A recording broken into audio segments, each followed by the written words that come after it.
Así le aplica uno, güey. Nomás te casas, vale gorro. El vato anda hasta adelante y la morra atrás entaconada. ¡Espérate, cabrón! Así pasa, güey. Fíjate, cuando andas quedando con la morra, se le quedan viendo y ¿qué haces? Si se le quedan viendo, ¿qué haces?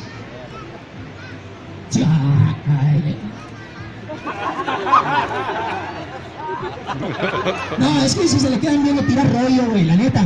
Y le dices, ¿qué, güey? ¿Se te perdió algo en las nalgas de mi vieja o qué pedo? ¿Sí o no? Nomás te casas, también tira rollo, nomás que le dices, ¿qué, güey? ¿Te gusta? Llévatela a la chingada, no la aguanto, güey. Neta pasa, fíjate. Y te voy a decir algo, carnal, en lo que no me vas a dejar mentir. Con los pedos. Cuando la morra se quiere, imagínate la escena para que sepas de qué te estoy hablando. Vas con tu morra, güey, en el carro. A la morrilla por accidente se le escapa un pedo. El vato anda quedando bien con ella. ¿Qué le dices? No te preocupes, niña. Fue un pedo de princesa. ¡Ah! ¡Es más! Todavía rematas, güey. Le dices, ¿sabes qué, mami? Fíjate otro para grabarlo y traerlo del tono de llamada. ¡Chingas de madre! Imagínate ese video, güey. Ok, brother, quiero que por favor me mandes un beso creativo. Un beso creativo. A la cuenta de 3, 2, 1, ¡pum!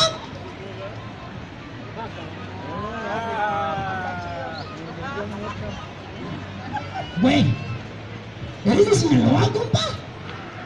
Demuéstrame qué pedo. 3, 2, espérate, no, güey, no, espérate. Mira el vato. Qué chido, ella lo agarra y se lo pone, ¿En dónde se lo pone el beso? El cachete, brother. ¿Pose de stripper?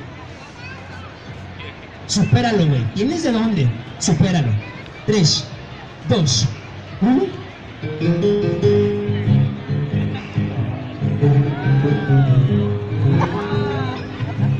Como que no se decide el güey, ¿ah?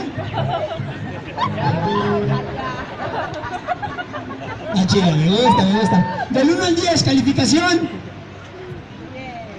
Calificación 10. A partir de este momento, todo lo que yo les pregunte me van a responder con las sabias palabras. Obis, bobis.